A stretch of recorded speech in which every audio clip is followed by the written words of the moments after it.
El vapor denso y abrasador se escapaba lentamente por debajo de la pesada puerta de cristal de nuestra sauna privada, y aquello era absolutamente imposible, porque a las 10 de la mañana de un martes, mi marido debía estar en la pista de tenis.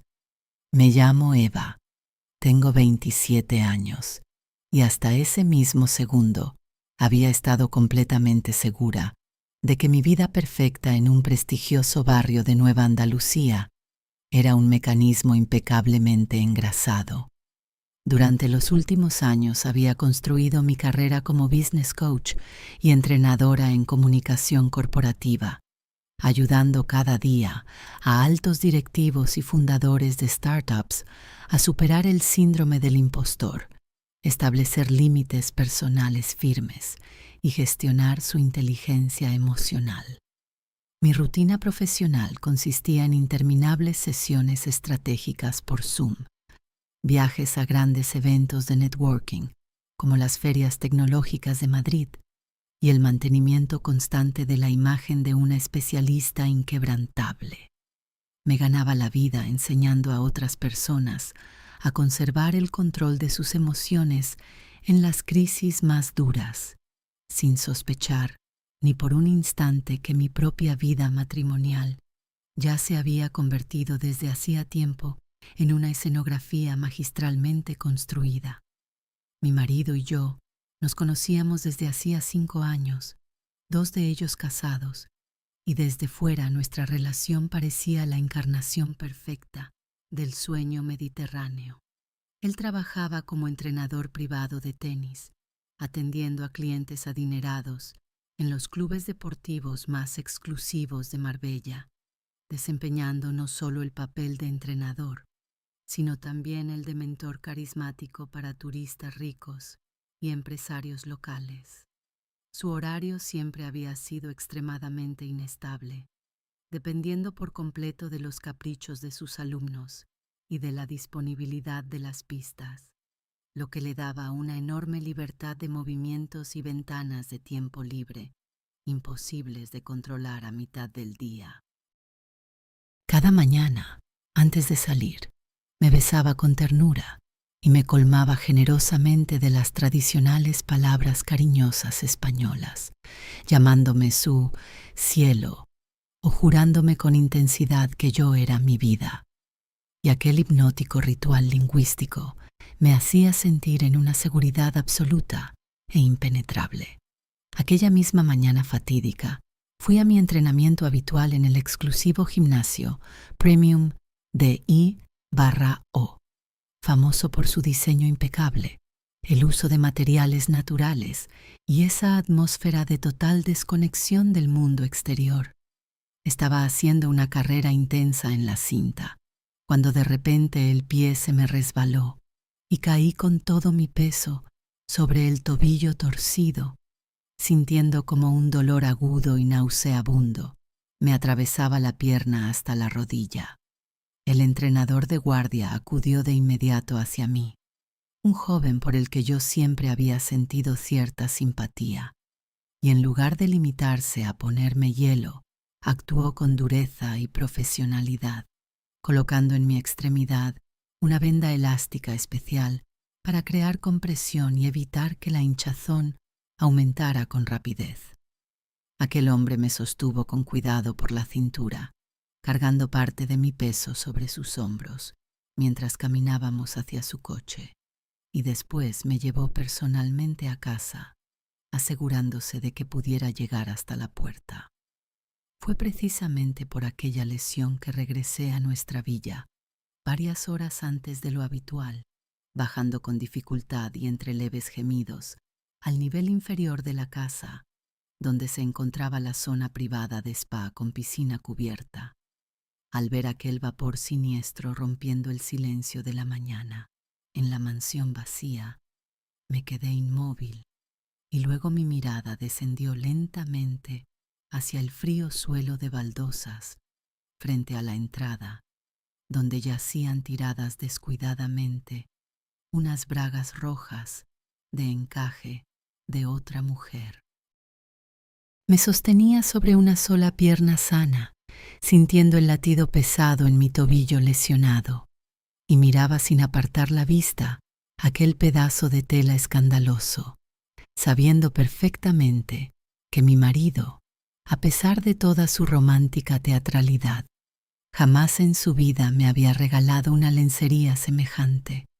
Ignorando el dolor físico, extendí la mano temblorosa, tiré con fuerza del asa de la puerta y entré directamente en la abrasadora nube de vapor, donde vi a mi marido completamente desnudo, pegado con ansia a una mujer morena, abrazándola con firmeza y con posesión por la cintura. El calor de la sauna me golpeó el rostro con toda su fuerza, pero por mi espalda corrió un frío helado y paralizante, marcando aquel preciso segundo en el que mi realidad impecable se convirtió definitiva e irreversiblemente en ruinas. La puerta de la sauna golpeó suavemente contra el marco, y en ese mismo instante el tiempo en nuestra casa se detuvo para siempre, partiéndose en un antes y un después, absolutamente irreversibles. Yo esperaba gritos, pánico, intentos torpes de cubrirse, o al menos el más mínimo rastro de culpa, pero mi marido, un hombre cuya profesión de entrenador privado exigía un control impecable del cuerpo y de las emociones, reaccionó con una calma helada y perturbadora. Se separó lentamente de la chica, cuya piel brillaba de sudor.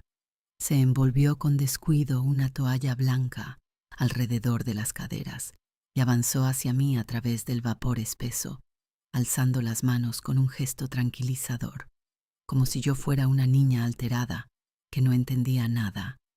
Cielo, mi vida, lo has entendido todo mal. Tranquilízate, solo estás en shock por tu pierna lesionada, dijo con una voz suave, casi hipnótica, con la misma entonación aterciopelada con la que solía aliviarme el estrés después de mis agotadores entrenamientos corporativos. Mientras tanto, la chica, sin pronunciar una sola palabra y sin siquiera mirarme, pasó deslizándose a mi lado, recogiendo su ropa al vuelo, y se desvaneció en silencio por el pasillo, dejándonos solos en aquella pesadilla húmeda y sofocante.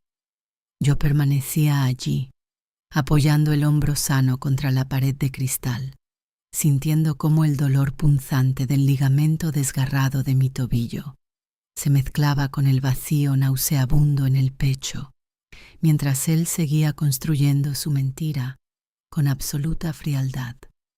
Me miraba directamente a los ojos y con un tono completamente uniforme me explicaba que aquella era su nueva clienta, que había sufrido un fuerte espasmo muscular después de un intenso partido en la pista y que él, como profesional responsable, simplemente la estaba ayudando a hacer un estiramiento profundo en el calor y que ella se había quitado las bragas únicamente por el calor insoportable.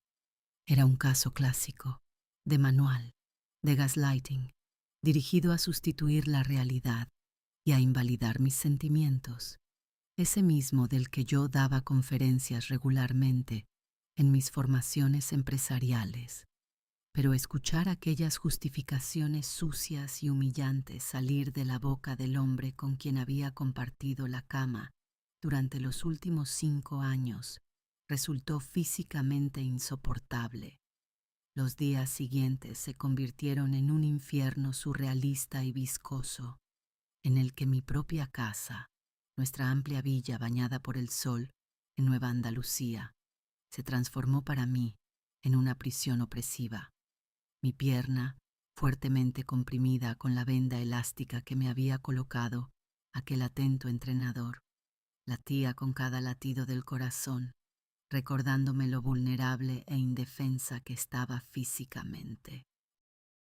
A causa de la lesión, que al amanecer había adquirido una hinchazón alarmante y se había cubierto de hematomas morados profundos, exigiendo compresión constante, me vi encerrada entre 4 paredes, completamente incapaz de huir, de ponerme al volante o siquiera de ir al gimnasio para liberar todo el estrés que se acumulaba dentro de mí.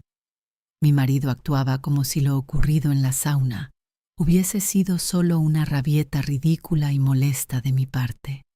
Seguía marchándose a sus entrenamientos privados en el exclusivo Club Puente Romano. Regresaba a casa con su sonrisa perfecta de siempre. Preparaba la cena y continuaba llamándome amorcito, empeñado en pintar la realidad agrietada, con capas de atención falsa y pegajosa. Aquella tortura psicológica comenzó a destruir mi personalidad a una velocidad aterradora, y lo primero que se resquebrajó fue mi fachada profesional, esa que me había costado años enteros construir. Yo era una business coach muy bien pagada, una mujer que enseñaba a altos directivos a establecer límites personales firmes y a dirigir corporaciones enteras desde una posición de confianza inquebrantable en sí mismos. Pero cuando el jueves por la mañana me conecté a una importantísima sesión estratégica por Zoom con un equipo de ejecutivos que se preparaban para una gran feria tecnológica en Madrid, de pronto miré mi reflejo pálido en la pantalla y comprendí con horror que yo era una farsante absoluta y miserable.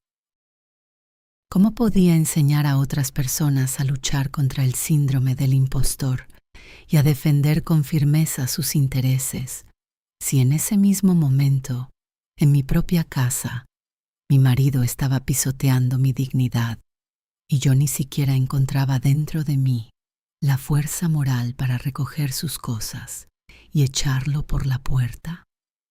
La voz me tembló, perdí el hilo de la conversación al instante, empecé a ahogarme delante de la cámara encendida y tras balbucear algo sobre unos supuestos problemas de conexión, simplemente cerré el portátil de golpe, cancelando todas mis sesiones hasta finales de mes y poniendo así una cruz sobre mi carrera, porque en el despiadado mundo del coaching corporativo nadie perdona una quiebra emocional semejante. Quedándome completamente sola con mi vida destrozada, cojeando por la inmensa casa vacía, empecé a hacer algo que antes nunca me había permitido por principios de confianza. Comencé a buscar pruebas de forma metódica, convirtiéndome en una paranoica obsesionada. Siempre había respetado sagradamente su espacio personal, creyendo de verdad en la solidez de nuestro matrimonio. Pero esa fe ciega había quedado aplastada para siempre sobre el húmedo suelo de azulejos de nuestra zona privada de spa. Esperé a que llegara la noche profunda, cuando él se quedó profundamente dormido después de otro entrenamiento supuestamente agotador. Cogí su iPad abandonado sobre la mesa de la cocina, imprudentemente sincronizado con su teléfono, y con los dedos temblorosos abrí los mensajeros ocultos. No tuve que buscar mucho, porque toda la verdad monstruosa estaba a la vista, apenas disfrazada con nombres ligeramente modificados en la agenda. La chica se llamaba Isabela y realmente figuraba como clienta suya, pero su interminable conversación no tenía absolutamente nada que ver con discutir un buen saque o el trabajo de pies sobre tierra batida. Yo estaba sentada en la oscuridad total del salón, sintiendo como el sudor helado me corría lentamente por la espalda, leyendo cientos de mensajes que componían la imagen no de una aventura casual y pasajera, sino de una vida paralela completa que llevaba más de un año existiendo. Revisé su horario de clases, donde aquellos enormes huecos de varias horas a mitad del día que él siempre justificaba con cancelaciones o con el calor insoportable en la pista, aparecían ahora ante mí, bajo su verdadera y repugnante luz.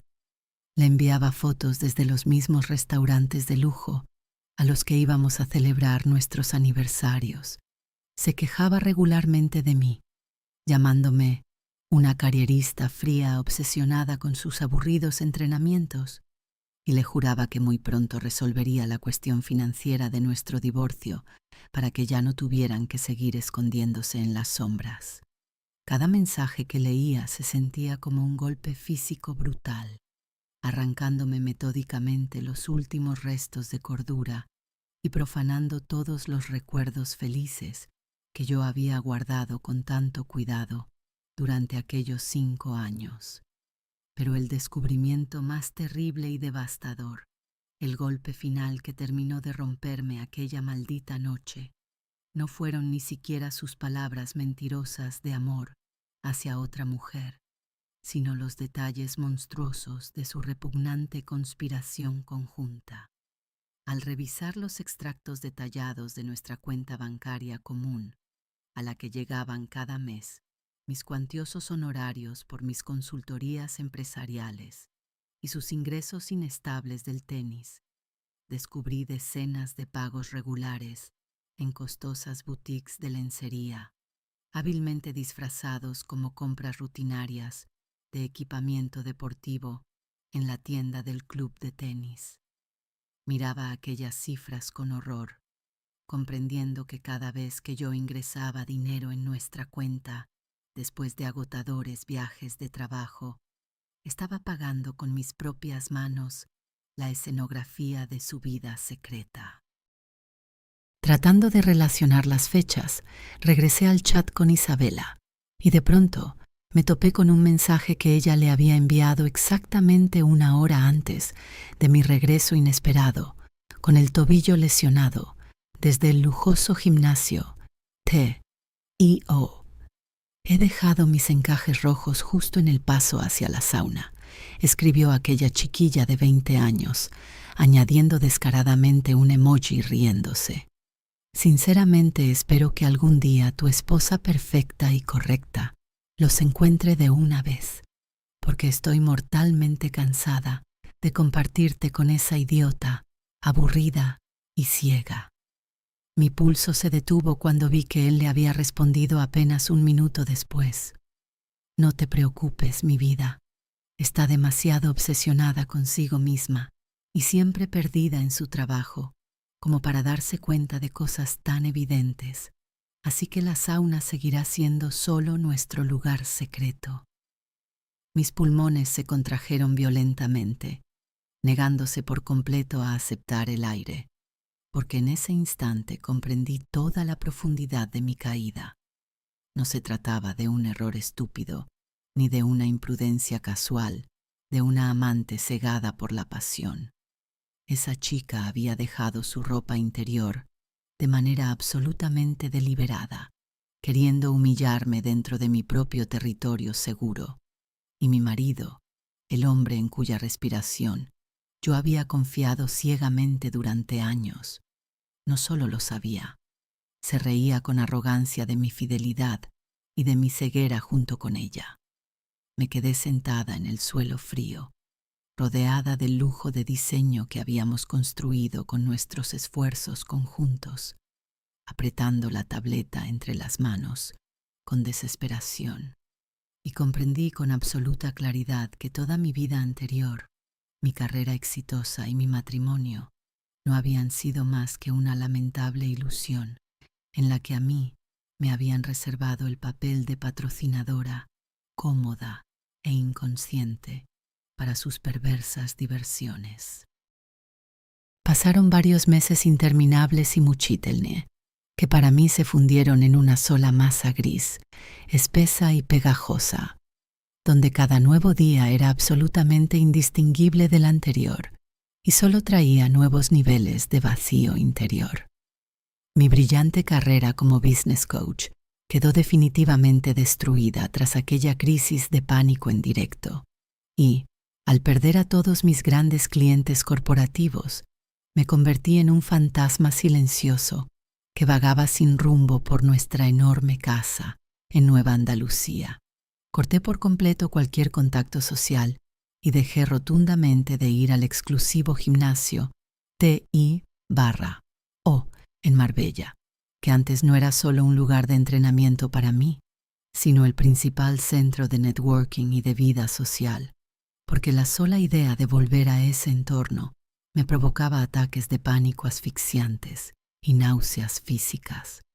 Mi lesión de tobillo iba sanando poco a poco, pero psicológicamente yo estaba completamente paralizada, observando cada día cómo mi marido seguía interpretando la obra perfecta de un matrimonio feliz, preparándome desayunos y llamándome con palabras cariñosas en español, mientras por las noches yo descargaba metódicamente, con una desesperación helada, los extractos de nuestras cuentas bancarias.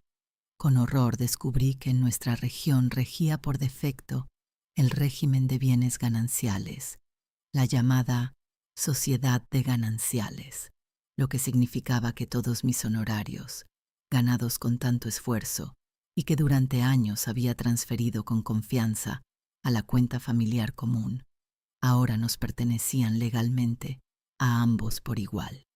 Y él se aprovechaba sin vergüenza de ese hecho, vaciando metódicamente mis ahorros, no solo en regalos caros para Isabela, sino también en el alquiler de coches de lujo y en el pago de sus gastos, mientras yo permanecía encerrada, ingenuamente convencida de que nuestro colchón financiero estaba completamente seguro. Mi aislamiento era tan absoluto que, cuando una tarde sonó con insistencia el timbre de nuestra villa, ni siquiera entendí al principio cómo debía reaccionar, porque a esa hora mi marido tendría que haber estado en las pistas del prestigioso club de tenis Puente Romano. En la puerta estaba precisamente aquel entrenador del gimnasio, el joven que unos meses antes había salvado mi pierna de una fuerte inflamación al colocarme profesionalmente una venda de compresión en los primeros minutos críticos después de que yo cayera en la cinta de correr. Parecía algo incómodo por su visita inesperada, pero su mirada era firme y estaba llena de una sincera preocupación humana. Me explicó que yo simplemente había desaparecido del club sin decir una sola palabra. Había dejado de responder a los mensajes de los administradores y él, recordando la gravedad de mi esguince, había decidido venir personalmente para asegurarse de que estaba bien y de que no necesitaba ayuda médica o simplemente humana. Aquel gesto sencillo y completamente desinteresado de cuidado por parte de alguien que, en el fondo, era casi un desconocido, fue para mí un verdadero shock emocional, porque en todos esos meses mi propio marido ni una sola vez se había preocupado de verdad por lo que ocurría dentro de mí, atribuyendo cómodamente mi profunda depresión a simples fracasos profesionales. Nos quedamos sentados durante horas en la terraza bañada por el sol, y yo, una persona cuya profesión siempre había consistido en escuchar los problemas ajenos y dar consejos estratégicos con frialdad, por primera vez en mi vida me permití romperme por completo y contarle la terrible verdad a otra persona, arrojando sobre aquel hombre toda la suciedad, el dolor y la humillación que me devoraban viva por dentro desde aquella mañana espantosa en la sauna de casa. El entrenador me escuchó con una atención absoluta, sin interrumpirme, sin intentar darme consejos vacíos, ni minimizar mi dolor con frases tontas, y en su presencia silenciosa y segura, sentí de pronto cómo comenzaba a disiparse aquel miedo animal y paralizante que me había tenido secuestrada durante todos esos largos meses.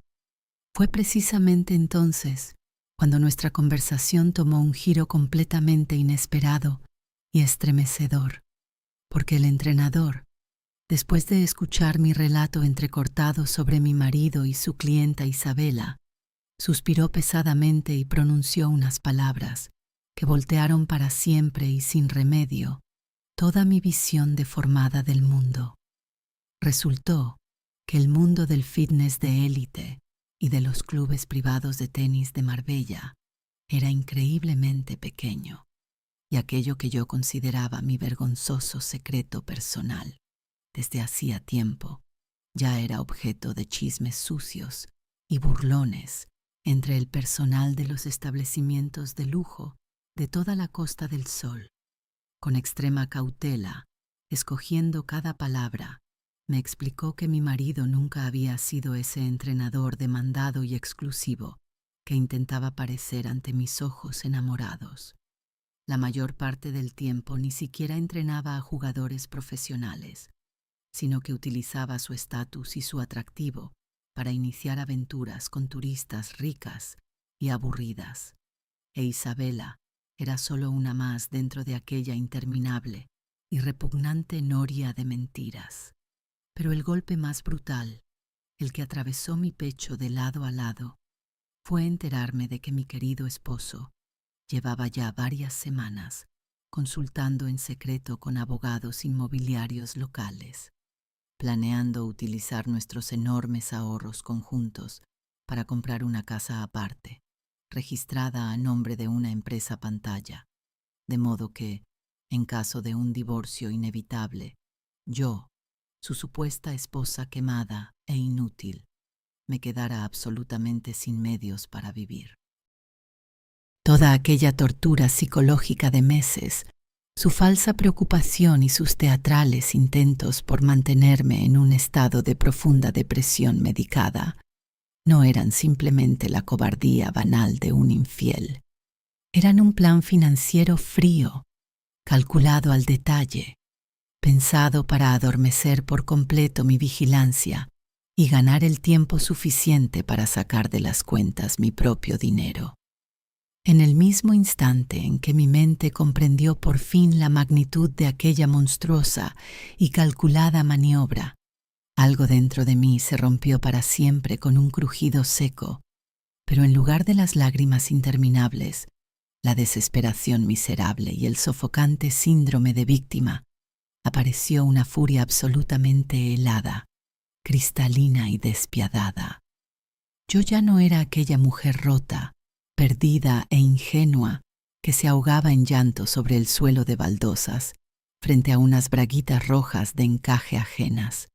Estaba volviendo vertiginosamente a ser yo misma, convirtiéndome otra vez en aquella business coach dura e inflexible que sabía construir estrategias corporativas impenetrables y destruir con sangre fría cualquier amenaza contra sus clientes.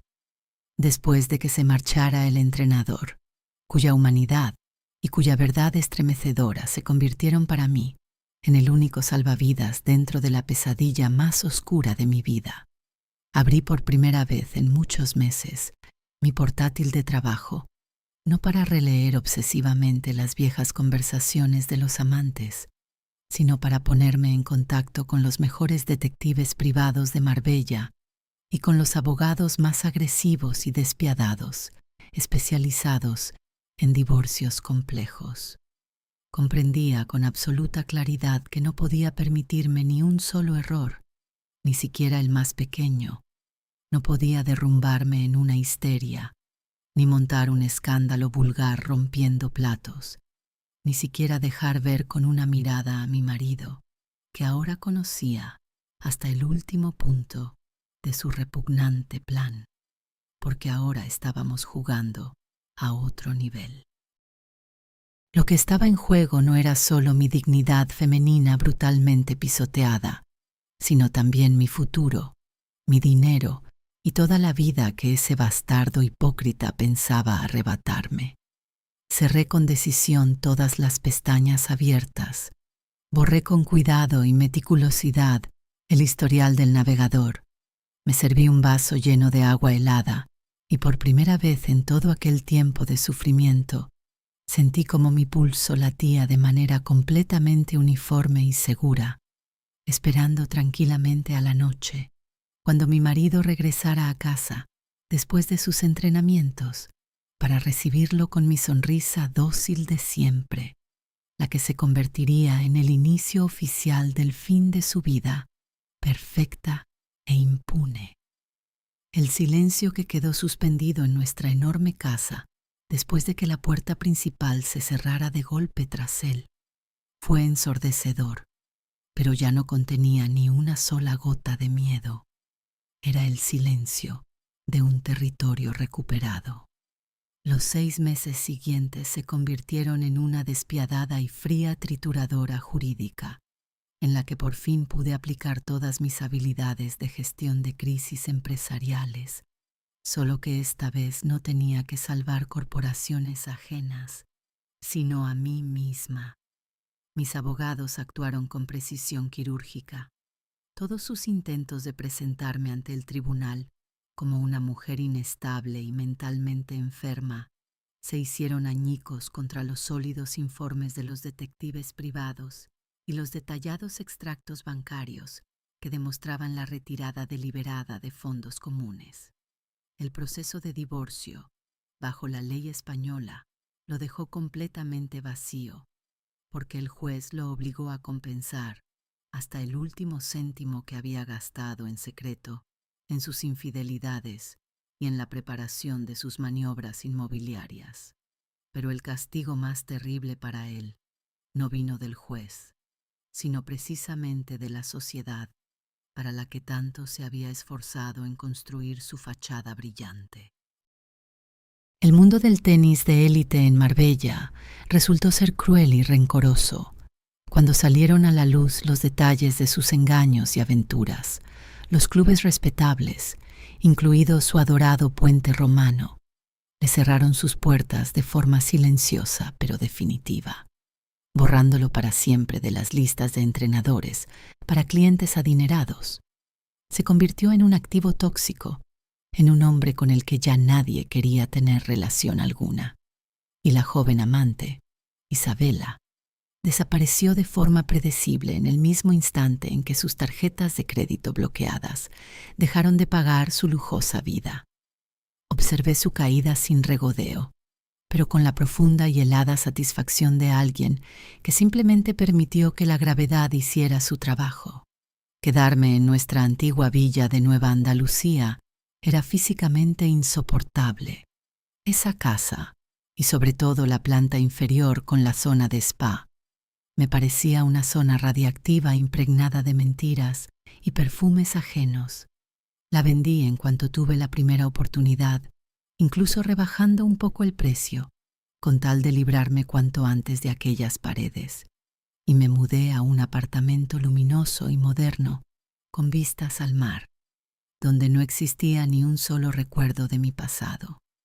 Mi mudanza coincidió con la llegada del verdadero otoño marbellí, esa época casi mágica en la que el calor sofocante del verano retrocede, las multitudes de turistas desaparecen y la Costa del Sol se sumerge en una melancolía tranquila y dorada. Pasaba horas caminando por playas vacías, ofreciendo mi rostro a la brisa fresca que descendía desde la Concha, y sentía cómo aquella frescura otoñal resonaba a la perfección con mi estado interior. Ya no era aquella chica exitosa e ingenua de gafas color de rosa que creía ciegamente en las dulces palabras españolas y consideraba su vida perfecta. Había perdido mi antigua carrera, había perdido la ilusión de la familia y había perdido para siempre la capacidad de confiar de manera absoluta en las personas. Pero a cambio obtuve algo mucho más valioso, una realidad cristalina y dolorosa.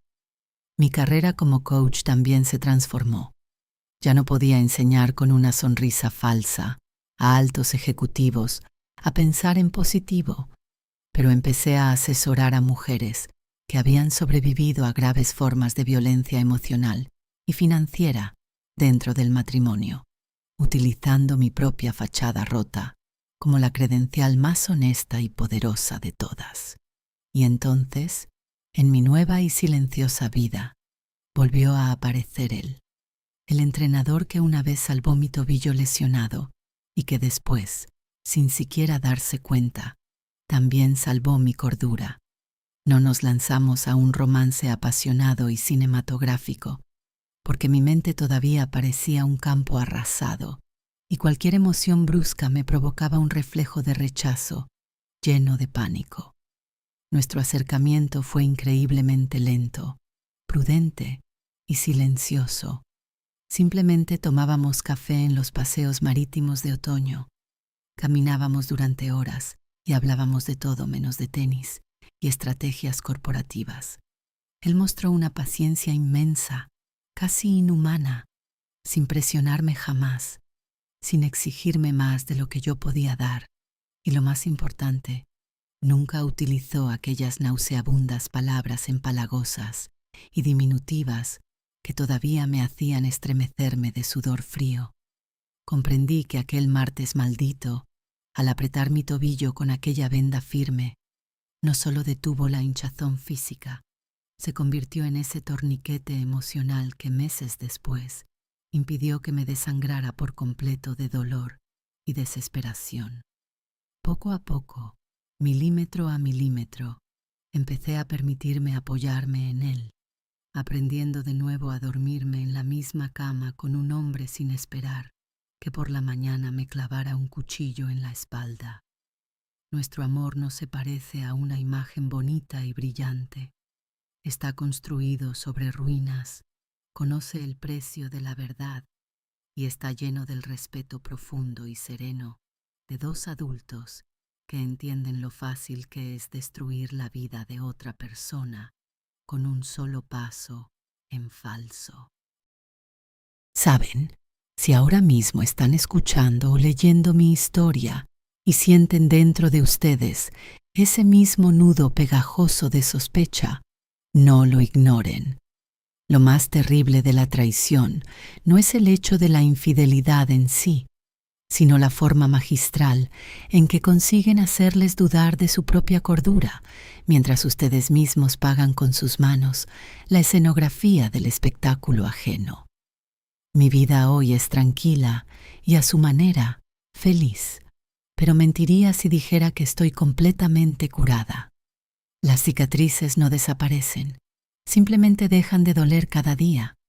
A veces, cuando mi nueva pareja se retrasa en el trabajo o su teléfono vibra suavemente sobre la mesa del salón a altas horas de la noche, mi corazón todavía da ese traicionero y helado vuelco y necesito largos segundos para sofocar el ataque de pánico primitivo. Eso es lo que mi exmarido me robó para siempre, aquella confianza ligera y despejada en el mañana.